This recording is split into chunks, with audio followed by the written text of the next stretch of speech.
ମୟୂରଭଞ୍ଜ ଜିଲ୍ଲାରେ ଦୁଃଖଦ ଖବର। ଭିନ୍ନ ଭିନ୍ନ ସ୍ଥାନରେ କାନ୍ଥ ପଡ଼ି 2 ଜଣଙ୍କର ମୃତ୍ୟୁ। ଘରେ ରାତିରେ ଶୋଇଥିଲେ, ହେଲେ ଲଗାଣ ବର୍ଷାରେ ରାତିରେ ଭୁଶୁଡ଼ି ପଡ଼ିଲା କାନ୍ଥ। କାନ୍ଥ ତଳେ ଚାପି ହୋଇ ଚାଲିଗଲା ଜଣେ ବ୍ୟକ୍ତିଙ୍କର ଜୀବନ। ଏଭଳି ଘଟଣା ଘଟିଛି ଉଦଳା ଥାନା ମାସିଙ୍ଗା ଗ୍ରାମରେ। ଗ୍ରାମର ଟୁନୁ ବିନ୍ଧାଣୀ ଗତକାଲି ରାତିରେ ଖାଇସାରି ଘରେ ଶୋଇଥିଲେ, ହେଲେ ଲଗାଣ ବର୍ଷା କାରଣରୁ ରାତିରେ ଘରର ମାଟି କାନ୍ଥ ଭୁଶୁଡ଼ି ପଡ଼ିଥିଲା। ମାଟି କାନ୍ଥ ତଳେ ଚାପି ହୋଇ ରହିଗଲେ ଟୁନୁ ବିନ୍ଧାଣୀ। ଘରେ ଚିତ୍କାର ଶୁଣି ସ୍ଥାନୀୟ ଲୋକେ ଏବଂ ତାଙ୍କର ବଡ଼ ଭାଇ ଘଟଣାସ୍ଥଳରେ ପହଞ୍ଚି କାନ୍ଥ ତଳୁ ଟୁନୁ ବିନ୍ଧାଣୀଙ୍କୁ ଉଦ୍ଧାର କରିଥିଲେ।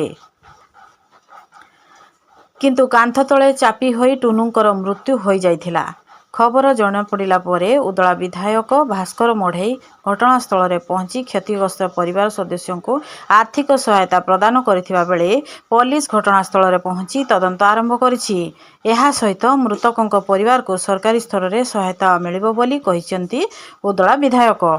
ସେହିପରି ମୟୂରଭଞ୍ଜ ଜିଲ୍ଲାର ବିଜାତଳା ବ୍ଲକ ମଢେଇକଡା ପଞ୍ଚାୟତର ବଡ଼ବିଲ ଗାଁ ମାଟି କାନ୍ଥ ଭୁଶୁଡ଼ି ପିଙ୍ଗଳା ପିଙ୍ଗୁଆ ନାମକ ଜଣେ ମହିଳାଙ୍କର ମୃତ୍ୟୁ ହୋଇଛି। ଅନ୍ୟ 3 ଜଣ ସୁରକ୍ଷିତ।